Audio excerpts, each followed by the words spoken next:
하나님 아버지 감사합니다. 이 시간 하나님의 말씀을 듣고자 합니다. 듣는 마음을 주시고 온전히 순종하여 하나님께 영광 돌리는 우리 모두가 되게 해주시기를 바라옵고 예수님 이름으로 기도하옵나이다. 아멘.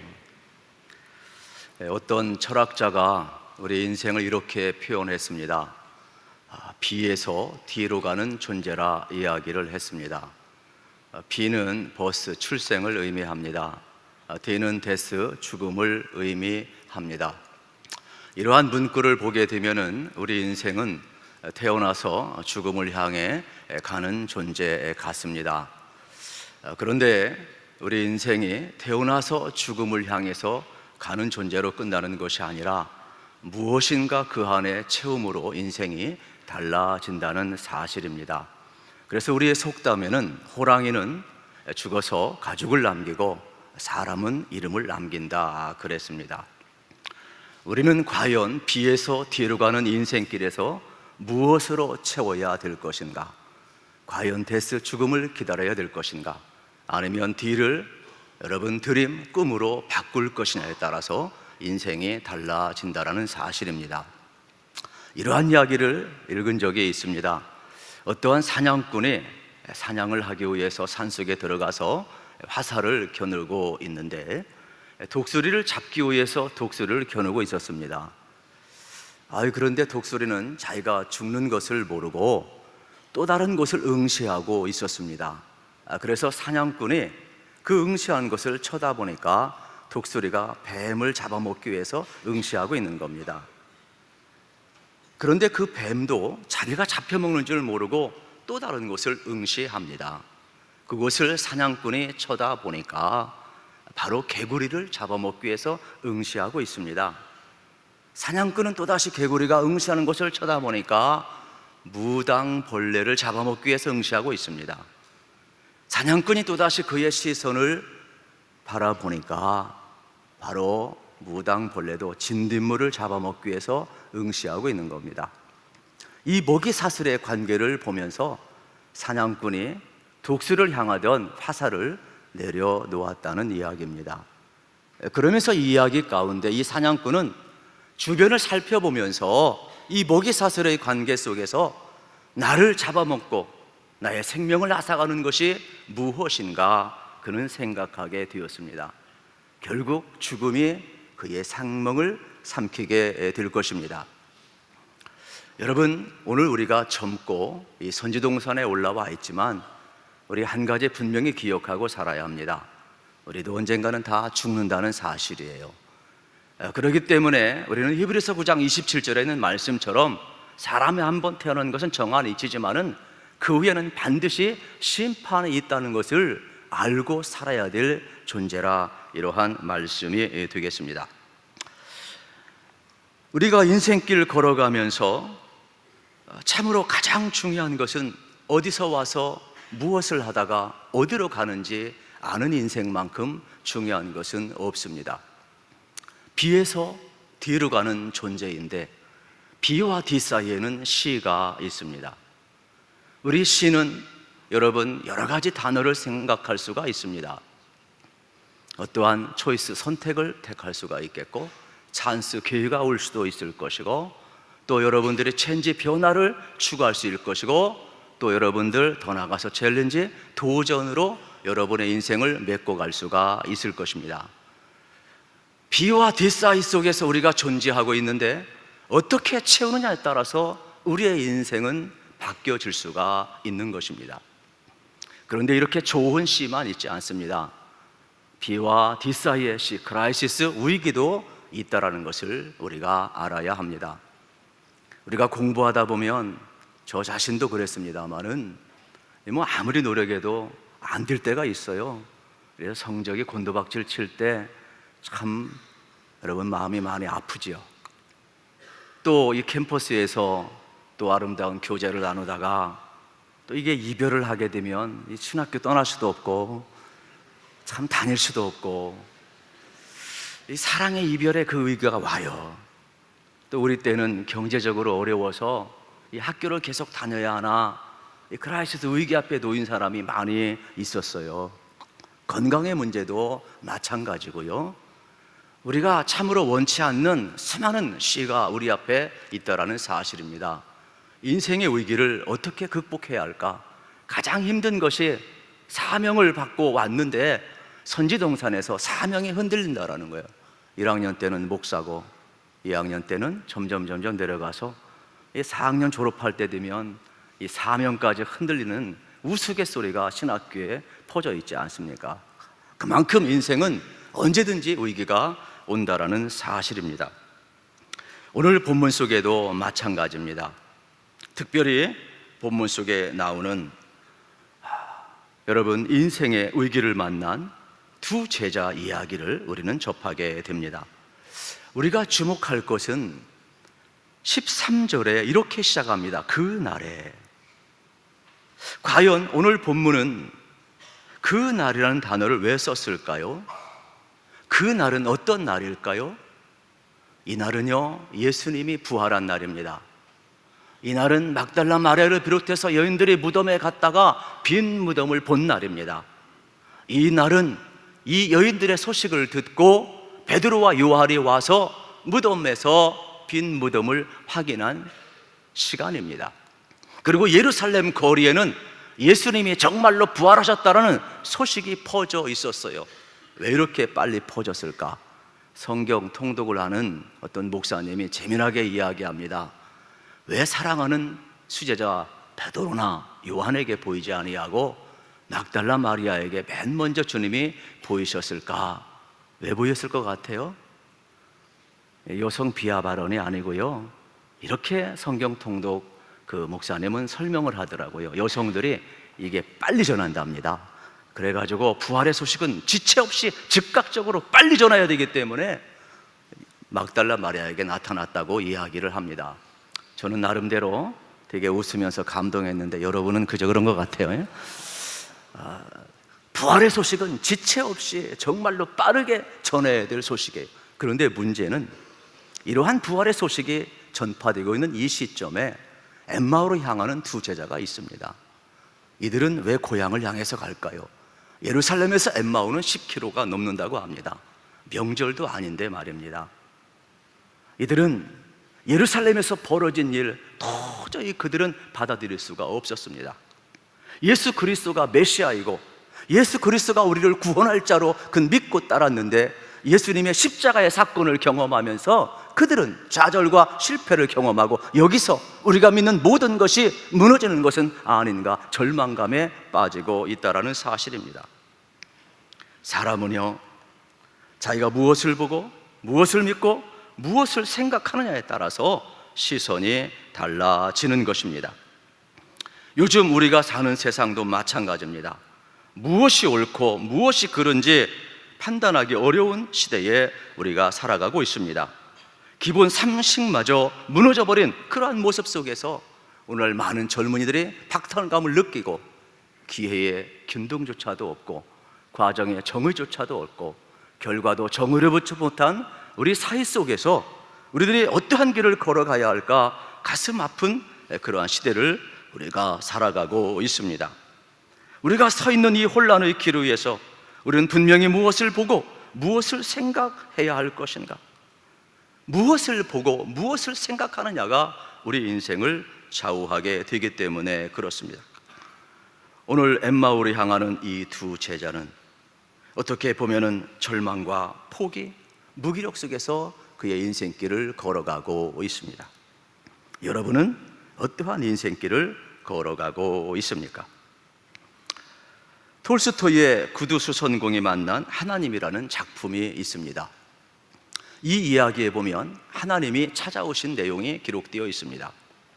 마르티나라는 사람이 있는데 이 사람은 구두수선공입니다. 그런데 사랑하는 아내와 자식을 잃고 슬픔에 빠집니다. 그래서 그의 모든 시선은 항상 땅을 향했고 그의 마음은 항상 가슴이 무너져 있었습니다. 그래서 그는 이렇게 기도를 합니다. 하나님, 저도 아내를 따라 자식을 따라 죽고 싶으니 데려가 주세요. 그래서 길 위에서 친구를 만나다가 나는 요즘 이러한 기도를 한다고 이야기를 합니다. 이때 친구가 이렇게 이야기합니다. 그런 기도하지 말라고. 내가 하나님을 위해서 살겠다고 기도하라고. 그러면 마음속에 용기가 생길 것이라고. 또 친구가 이야기를 합니다. 만약에 하나님을 위해 사는 것이 궁금하면 성경을 보라고. 그래서 이 마르틴이라는 사람은 실질적으로 이 친구의 말을 듣고 기도를 바꿉니다. 그리고 성경을 그날 밤에 봅니다. 그런데 성경을 보다가 그는 놀라운 음성을 듣고 깹니다. 어떤 영적인 깨달음이 있었느냐? 내가 내일 너에게 찾아오리라, 주님의 음성을 그는 듣게 됩니다. 그래서 그 다음날 마르틴은 정말로 주님이 찾아오신다는 것을 믿고 집에서 기다리고 있었습니다. 그런데 온종일 기다리는 동안 주님은 오지 않습니다. 그러한 과정 속에서 자기 집 앞에 눈치고 있는 노인을 보게 됩니다. 그래서 그 노인을 자기 집에 들여서 아주 극진히 대접을 합니다. 또 기다리는데 아무도 주님은 오지 아니하니까 그 앞에 또 지나가는 어린아이와 또 어머니가 가난한 모습으로, 배고픈 모습으로 지나가는 것을 보고 데려와서 빵과 스프를 대접하고 위토도 주게 됩니다. 또 얼마 후에 이제 날이 저물어 가는데 주님은 오지 않습니다. 그런데 집 앞에 가게에서 어떤 소년이 사과를 훔쳐 먹는데 그 가게 주인 할머니가 그 아이를 붙들고 경찰서에 가자고 막 이렇게 씨름을 하고 있습니다. 몸부림을 치고 있는데 이 마르틴은 그 문제를 해결해 주며, 예수님은 우리의 모든 죄까지도 용서해 주었는데 이 소년 사과 하나 훔쳐 먹었다고 경찰서에 집어넣어서 되겠느냐고, 내가 변상해 주겠다고 잘 타일러서 이 사람을 풀어주게 됩니다. 결국은 해가 지고 이제 잠을 자게 됩니다. 그런데 그날 밤에 이 마르틴은 주님의 음성을 듣고 또다시 깨어나게 됩니다. 오늘 내가 너의 집에 갔었노라. 깜짝 놀랐습니다. 나는 주님을 만난 적이 없는데요. 그러면서 깨어나서 그는 성경 말씀을 한 구절 보게 되었습니다. 너희가 내 형제 중에 보잘것없는 사람 하나에게 한 것이 내게 한 것이라고, 이 말씀 마태복음 25장 40절 말씀을 보게 되는 것입니다. 마르틴은 그날 정말 자기 인생 기로에 어떻게 보면 찾아오신 주님을 감격적으로 만났다는 이야기가 되겠습니다. 오늘 우리 인생길도 마찬가지입니다. 여러분, 이 세상을 바라보면, 우리의 현실을 바라보면 엠마오로 향하는 두 제자처럼 때로는 여러분 어떻게 보면은 가슴 아프고 절망과 실망과 좌절 앞에 놓일 때가 있을 것입니다. 그러나 우리는 믿어야 합니다. 세상은 하나님이 지으시고 하나님이 통치한다는 것을 믿어야 합니다. 우리는 하나님의 공의와 정의가 이 땅에 세워지고 훈련받는 여러분들을 통하여서 하나님의 뜻이 이루어지고 있음을 우리는 믿어야 합니다. 우리 주님께서 그 길을 걸어가셨기 때문에 우리에게 이렇게 용기를 주고 있습니다. 요한복음 16장 33절입니다. 이것을 너희에게 이른 것은 너희로 내 안에 평안을 누리게 하려 함이라. 세상에서 너희가 환난을 당하나 담대하라. 내가 세상을 이기었노라고 말씀하고 있습니다. 우리 주님께서 오늘 우리들에게도 위로하시며 내가 세상을 이기었노라고 주님 말씀하고 계시다는 사실입니다. 오늘 본문 15절 16절로 돌아가 보면 신기한 일이 하나 벌어지고 있습니다. 주님께서 이들에게 가까이 오셨는데 이들은 주님을 모르고 있다는 사실입니다. 그런데 성경에 보면 그들의 눈이 가리워졌다 그랬습니다. 분명히 주님은 옆에 있습니다. 그런데 그들의 눈은 가리워졌다 이야기를 하고 있는 것입니다. 왜 가리워졌을까요? 두 제자의 의식 속에는 예수님의 말씀보다는, 부활의 소식보다는 자기가 본 것, 십자가에 못 박혀 죽은 것, 자기가 실망한 것, 무너져버린 그 마음이 그를 온전히 사로잡고 있기 때문에 아무리 옆에 주님이 계셔도 보이지 않는 겁니다. 우리도요, 실생활 속에서 여러분 이러한 영적인 맹시를 경험할 때가 참 많습니다. 오히려 두 제자는 논쟁을 하고 있습니다. 앞으로 우리에게 불어닥칠 여러 가지 핍박, 정치적, 종교적 핍박에 대해서 염려하며 우리 인생길 어떻게 살아가야 될까 서로 논쟁을 하고 슬픈 표정을 띠고 돌아가고 있다라는 사실입니다. 어떻게 보면 오늘 우리들도 마찬가지죠. 우리가 선지동산의 신학도로 부름을 받았지만은 실질적으로 우리도 보고 싶은 것 보다가, 듣고 싶은 것 듣다가, 내가 경험하는 것이 전부인 줄 알다가, 내가 믿는 것이 전부인 줄 알다가 그것이 아니면 좌절하고, 오히려 외치고 싶은 것, 그것이 좌절될 때 오히려 우리는 하나님이 외치고 싶은 것, 하나님이 보라고 하는 것보다는 우리 속에 엠마오 제자처럼 절망한 모습은 있지 않는가 생각해 볼 필요가 있습니다. 어떻게 보면은 우리의 영적인 시야를 가리는 영적 맹시가 우리에게도 존재한다는 사실입니다. 분명히 보이는데 자각하지 못하는 겁니다. 저도 운전을 하는데 제가 유턴을 할 때 분명히 백밀러로 보았습니다. 그런데 나중에 돌다 보니까 접촉사고를 한번 냈는데 뒤에 오토바이가 와 있는 거예요. 나는 분명히 여러분 보았는데 안 보였어요. 존재하지 않는 게 아니라 안 보인 거죠. 분명히 존재하는데. 부주의의 맹시가 되겠습니다. 우리 인생길 걸어가면서도 여러분 마찬가지입니다. 우리가 특별히 세상길 걸어가면서 여러분, 우리가 주님의 영광을 위해서 선지동산에 부름을 받고 왔지만은, 사명의 길을 걸어가고 있지만은, 주님과 동행하며 주님의 임재 가운데 살아야 되지만은, 주님의 임재는 떠나고 주님은 어디에 계신지 안 보일 때가 혹시 없느냐, 이 말입니다. 오늘 본문 속에 보면은 주님이 찾아오셔서 이들에게 이렇게 합니다. 말씀까지 들려줍니다.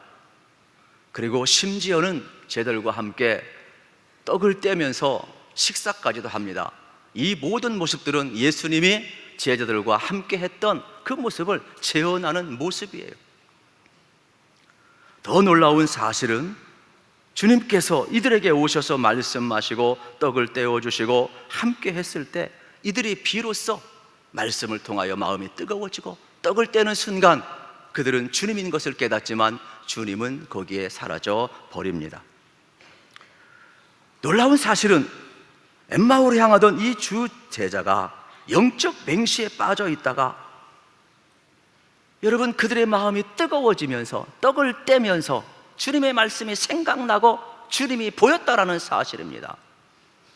결국 부활의 사건은 우리가 의지적으로 믿는 것도 아니고 이성적인 자각도 아니고 성령이 위에서부터 임해야 되고 부활하신 주님이 말씀해 주셔야 하고 성령님이 생각나게 해줘야 하고 성령님이 확증을 시켜주어야 하고 내 무지를, 내 영적인 맹세를 뜨게 해 주실 때 비로소 보였다라는 사실이 되겠습니다. 저는 오늘 예배하는 우리 모두에게도 우리 주님께서 찾아와 주시고 위로해 주시고 또 말씀해 주시고 성령 부어 주시기를 주의 이름으로 소망합니다.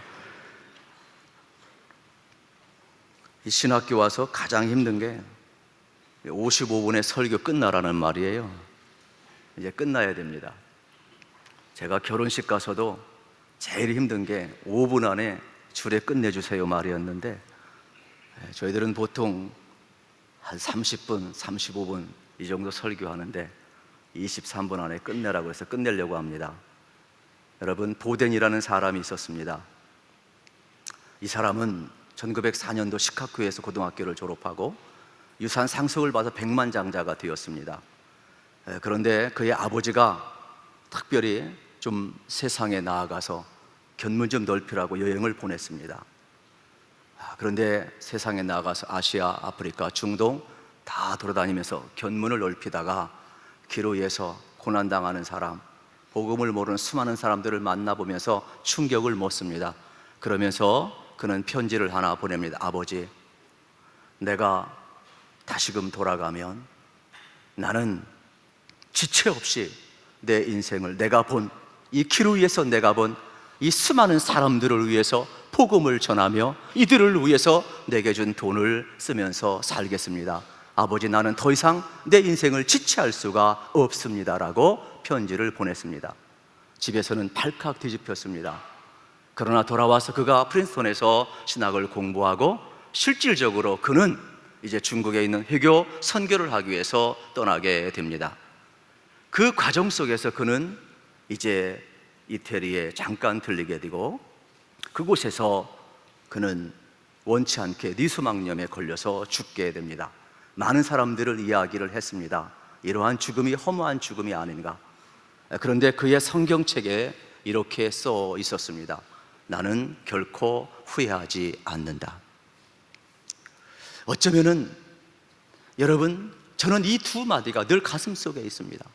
하나님의 부름 앞에 내 인생에 찾아오셔서 보여주실 때, 그 속에서 말씀하시고 나를 통해 일하시고자 하는 그 하나님의 음성 앞에, 엠마오를 향한 두 제자에게 찾아오셨던 그 주님이 위로하시고 말씀하시고 성령을 부어주고 뜨겁게 하시면서 지체 없이 다시금 사명의 자리로 올라가라고 하시며 그의 마음을 뜨겁게 해주셨던 것처럼, 우리의 인생도 하나님이 말씀하시면, 우리 인생길에 찾아오시면 지체 없이 응답할 수 있어야 합니다. 그 마지막 순간이 보호된처럼 설령 자기의 삶에 여러분 생명을 하나님이 뜻하지 않는 것을 거둬간다 할지라도 그는 후회가 없다 그랬습니다. 저는 우리 모두가 이러한 인생길을 걸어가기를 간절히 소망하고 있습니다. 하나님께서는 오늘도 역사를 주관하시고 우리 인생길 비와 뒷사이 속에서 크라이시스 위기가 있을 때 예수로 채우고자 하는 신학도들에게 우리 하나님은 찾아오셔서 오늘도 말씀하실 것입니다. 그리고 위로하실 것입니다. 성령을 부어주실 것입니다. 여러분의 마음을 뜨겁게 해 주실 것입니다. 특별히 절망이라고 외치는 길 위에서 우리 주님이 여러분과 동행해 주십니다. 그 길 위에서 우리 주님은 우리가 보지 못하는 것을 보게 하십니다. 주님의 길을 걷게 하시기 위해서 그렇습니다. 이제 우리도 부활의 주님과 함께 이 소망의 길을 다시 한번 힘차게 걸어가기를 우리 주님의 이름으로 소망합니다. 하나님 아버지, 감사합니다. 오늘도 우리에게 찾아오셔서 말씀하시고 위로하시고 성령을 부어주시고 다시 한번 사명의 길을 걷게 하시는 하나님을 찬양합니다. 주여, 우리에게 주신 이 사명의 길 끝까지 걸어가 하나님을 영화롭게 할 수 있도록 은총 베풀어 주시기를 간절히 바라옵고 예수님의 이름으로 기도하옵나이다. 아멘.